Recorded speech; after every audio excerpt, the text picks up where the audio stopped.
Hi, this is David with Mr. Bookman in Franklin, Pennsylvania. I'm here for another weekly book review, and this week I'm in the aisle that we call Heart, Mind, Spirit, and Soul. Both sides of the aisle, all the bookcases are filled with books that relate to that. One book I want to talk about today is a little book by Albert Camus. It's in the philosophy section. It's a book of fiction, but it certainly underscores Camus' philosophy. Camus was a journalist, an author, a Nobel Prize winner, and the author of this little strange book called The Stranger.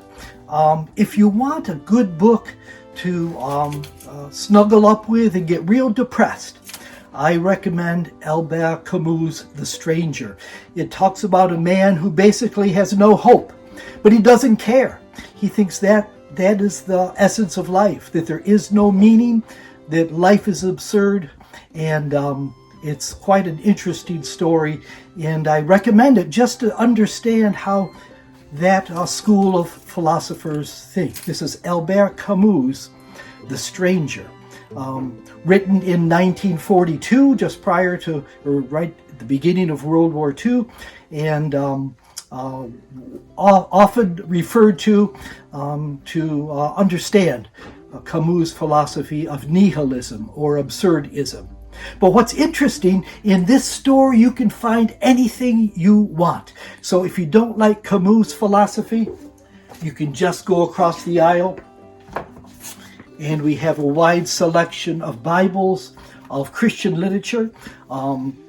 We have a whole bookcase full of different Bibles that are at a great price, and I so hope that you'll take advantage of it. This is called the Layman's Parallel Bible, and it's a Bible translation of the New Testament, actually 4 different translations on the facing pages. Everything from the King James, which was written or translated in 1611, all the way to the Living Bible, which came out in the 50s and 60s and is a very modern version of Scripture. But I'll tell you what, the Bible is the best-selling book of all time. Millions are printed and millions are distributed every year throughout the world. So whether you want a nihilistic philosophy or whether you want a book that's provided hope and comfort for millions and millions of people, come to Mr. Bookman and choose for yourself. I'll be glad to help you. My name is David and I'm with Mr. Bookman, and see you next week.